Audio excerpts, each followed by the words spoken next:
Bum,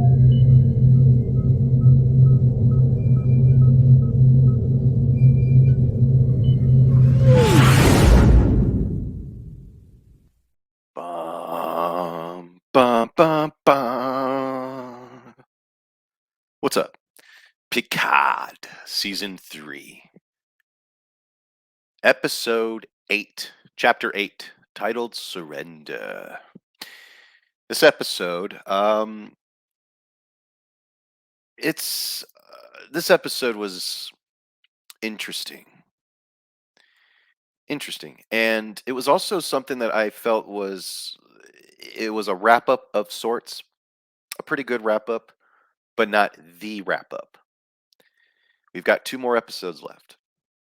From what I've heard, they do stick the landing. I would predict what would happen, but as I told my brother when he asked me, how do you think this is going to end?" I said, "Well, look, I have been so impressed so far. It's not the best thing Star Trek has ever put out, but it is it's a great thing that we have something like this that in the midst of all of the junk, there's one treasure, and this is pretty much Star Trek's golden child right now, in my opinion. Of all of the Trek that has come out since 2009, this has been the best thing so far. And yes, I know that there are a lot of Trek fans out there that do agree. There are Trek fans out there that love everything Star Trek. I love a lot of the old Star Trek, Next Generation, Deep Space Nine, Voyager. Enterprise it had its episodes where I thoroughly enjoyed a lot of the two-parters, a lot of season. I think the last season is what I enjoyed most. Wasn't a fan of how it wrapped up, but it was still Star Trek. And so with this, it brings me back to that time. Whereas in this show, this season, as much as I've praised this season, it goes without its faults. In this episode, there's some tiny dumb moments, but in an overall aspect of things, I think I enjoyed this episode. I enjoyed this episode more so than last episode. But last episode and this, I feel go together. It should be 2 hours.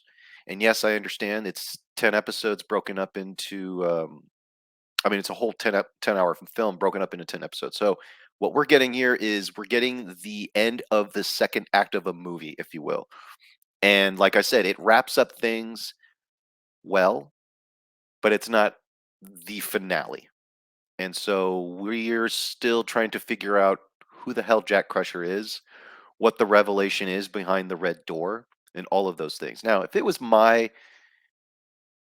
opinion is that that reveal should have happened probably already, maybe perhaps in this episode or in the previous episode. But if they want to wait for it, fine. But like I said to my brother when he asks me, "How do you think this show will end? How do you think they're going to wrap this up?" I have my predictions, but they would probably be pale in comparison um, to what the writers have initially done already. Okay. I mean, honestly, I would do something that would involve Kirk's Enterprise, the Enterprise A. I would totally involve that somehow if I want to throw in some fan service, but I would weave that into the storyline as a plot point of sorts, not just throw that in there like, hey, guess what? Remember Star Trek? No, I would use it as a plot point to move the story forward. Something. But I don't know. I don't think they're going to do that. That is like fan service to the 10th degree. So, um I don't know. We'll see what happens. But anyway, this episode we begin with Captain Vadek, who is played by Amanda Plummer, which has not been my favorite Star Trek villain at all, but I think she's serviceable. I've said from the very beginning in my reviews that she reminds me of a mustache twirly villain with a Hitler haircut, but that's fine. I think she looks okay. She's a changeling, and that explains a lot of things. But on the same end, though, I think that I liked her more in this episode because it fleshes out more of more of her vulnerable side more than any of the episodes that we've seen her in. So I enjoyed her more in this. I did enjoy that she was a massive threat at the end, in my opinion. Um, Vatic, we open up with her keeping the Titan crew hostage, where they're all lined up on the bridge, and she's basically telling the the Titan through the intercom that if Jack Crusher doesn't turn himself in 10 minutes, she will execute a crew member, and everyone is listening in. Reminds me of Air Force One when Gary Oldman had the gun to the lady's head, and you can hear her panic, and it gives you an anxiety because you know what's about to happen. This dude has no mercy. I felt like they were trying to emulate that a little bit, which it was fine. They definitely did that because Vatic really did get under your skin a little bit. It became a little unnerving at times, and then you think she was going to murder this one officer. I forgot his name, but good for this guy. He stood his ground, and she says, tell me about you." And he was about, he started talking about himself briefly. She cuts him off, says, "No, no, no, no. Tell me about something you love, someone you care about, something like that." And he says, "My son." And you think that this person is going to execute this crew member, and you're like, "Oh shit," as he's talking and everyone on the in the crew is listening after she wipes out the power and all of this stuff. And so she puts the gun to another member of the crew, and you think, "Oh, this is the person who's going to go out." So it starts to remind you of, like, Negan in The Walking Dead, you know, um in the moment when he had Lucille. But right when she was about to pull the trigger, she turns and kills Tavine, the Vulcan science officer that was on board, which she did not see coming. And she wasn't a major character or anything like that. She didn't like have this massive character arc or whatever, but you saw her in every episode and you started to appreciate the character. She was a Vulcan. She was a proper Vulcan. She was a good Vulcan. And so yeah, it sucked to see her go. And it really made go, okay, Vatic needs to go. And so does her compatriots that are on board, who are killing members of the crew through the hallways with the lights out, all of those things. There's only one person, one thing on this ship that can override the system that Vatic has when she shut off all of the shit, and that's Data. So they're all rooting for Data to kind of conflict with the lore side of his brain. And I thought what was clever was that you actually get to see lore and Data in the subconscious, if you will, in the robotic subconscious, um, kind of battling each other in a sense. Not really battling, but kind of, Data's having these memories, and all of these things. His pipe from the Sherlock Holmes thing, from the holodeck, his poker cards, Spot. It was great to see Spot again. You know how much it when I saw Spot, it was like, oh my god, Spot's back. This is it. It brings all of the memories you have as when you either when you were a child or when you were in your young 20s, young 30s, whenever you saw the Next Generation and you loved it. It brought back all of those memories. And so that was great. And it shows that lore couldn't be anything without Data's memories. So Data overlaps lore. Therefore, in the memory war, Data wins. Lore's gone forever. And now he is a little bit of lore. He's a little bit of B4, but he's ultimately Mr. Data. Mr. Data is fucking back. He's just more human now. And I thought it was funny because it's great to see Brent Spiner play Data properly as opposed to playing Dr. Soong and all these other Soongs. And then because when I first saw Data in this show, it didn't bring me back like, oh my god, it's Mr. Data again. It's just I've seen Brent Spiner in terrible Star Trek that now I'm like, I'm kind of desensitized to it, but it was the magic of the writing. It was the magic of the characters, the actors playing these characters. It was all of the ingredients that made me get emotional when I saw Data again, especially when you hear Goldsmith's music, you hear the Data music in the background that you hear in First Contact and Nemesis. I thought that was brilliant. It gave me that feeling like I was a kid again watching these movies and these shows and all of this stuff. So that was cool, and it was necessary. It moved the plot forward. It was weaved into the storyline, so it wasn't there just for fan service. So there was a lot of things that worked in this.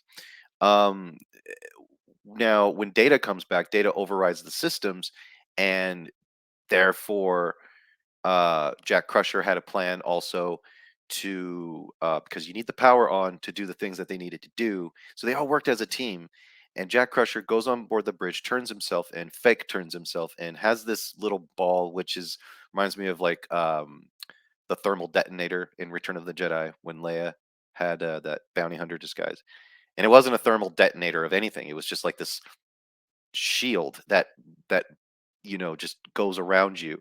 And he tells Picard to open the bridge screen door, which sucks everything out into space, and you see everyone just going out into space. And then just Vatic just follows in. She says fucking solids, which cursing is still weird in Star Trek, but in this case, yeah, it's going to be a terrible death. But here is the thing that I kind of have some questions about, which you can also assume, well, maybe it's this.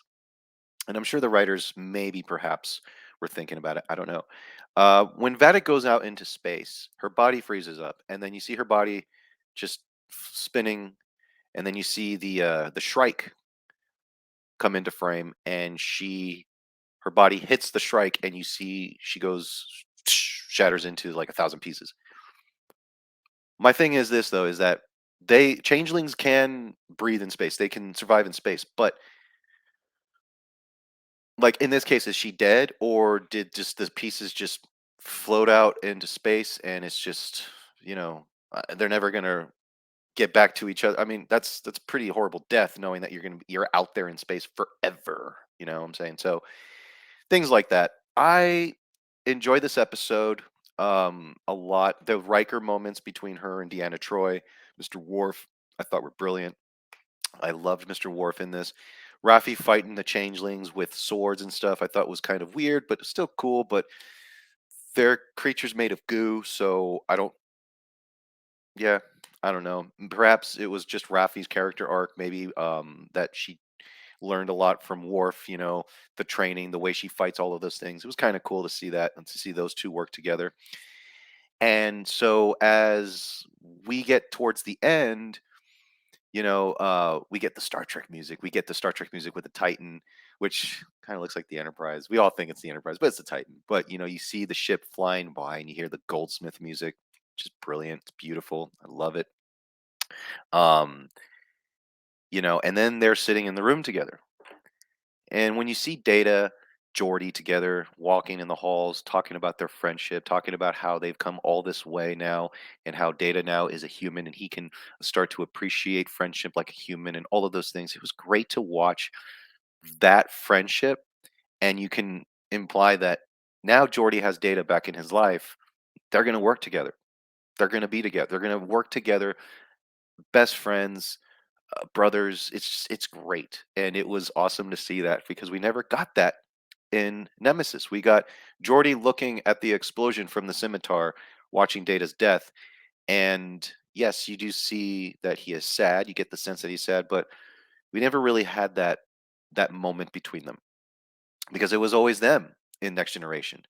It was always them. I don't understand why Picard in season one was trying to make them into like lovers or something. Like it was just weird. Like they never really had that relationship in the Next Generation. It was Geordi and Data. But um, the friendship, I think, stemmed more when Data saved Picard's life and Picard did return the favor in First Contact. So that was the appreciation, I think. Perhaps it doubled down more for them in that movie. But then in Nemesis, you see that they were rolling together in the adventure.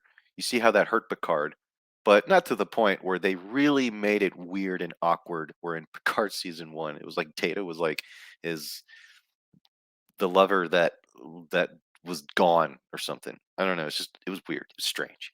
So yeah, and a lot of Trek fans and I really grilled on that aspect of Picard. It was just terrible. So in this, it was great to see them all in the same room together in the little ready room, if you will, aspect where they talk about their own lives and stuff like that, where they've been, how they've and Worf, pulls in, I've slaughtered many enemies. I love Worf so much. Riker, he was great in this. It was awesome to see them discussing things because it's the little things in life that makes me happy. Just seeing them in a room talking about things and then beginning to strategize the situation because it ain't over yet. They got to figure out who Jack Crusher is. And I love that line that Deanna Troy gives to Beverly and says, "It's time that I meet your son." And right there, things are about to take just this massive curveball is going to happen, or so it feels like it. When Deanna Troy sits with Jack Crusher and gets into his head, she's a telepath, she's an empath, she can, and they go inside that hallway, the Stranger Things looking stuff, the red door, all of that.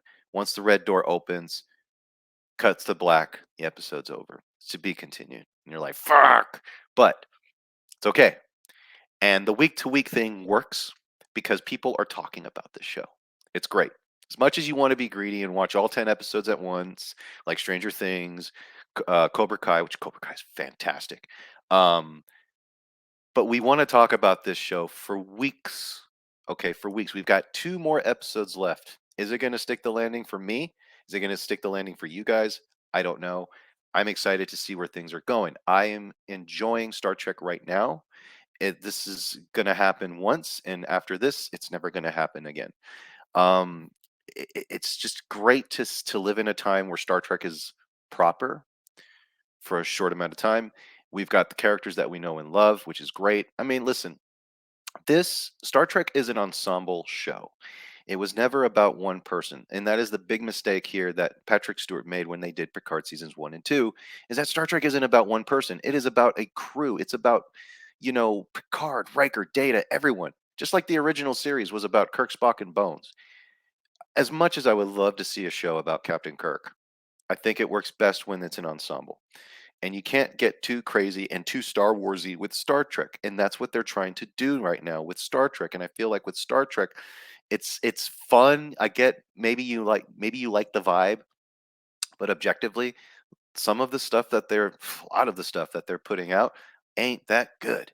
And when you get stuff like this, you have not only 40% of the fan base, but now you have the rest of the 80 out there gathering together going, okay, this is Star Trek. We're agreeing with you. We're agreeing. I'm seeing Star Trek fans that were against each other because of Discovery and all this stuff. Now they're actually discussing this show because they actually think it's great too. So, I just wonder if they realize when they watch Picard season 3 and then they watch an episode of like Discovery, if they don't see the vast difference in quality, but also knowing that this show, Picard, these people stemmed from a generation of Star Trek still.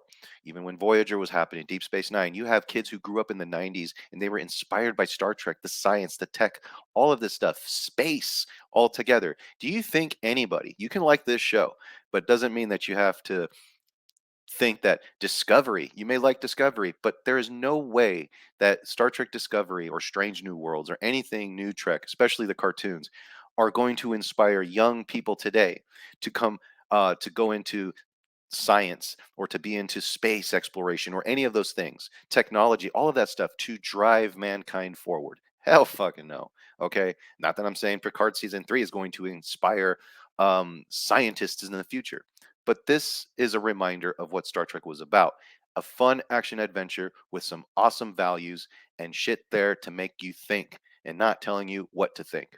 Guys, thank you so much for joining me for this review for Star Trek Picard Season 3, Chapter 8 Surrender. I will be back with more like this. I know it's a short episode today, but there's stuff that I got to do. I got to go to work soon.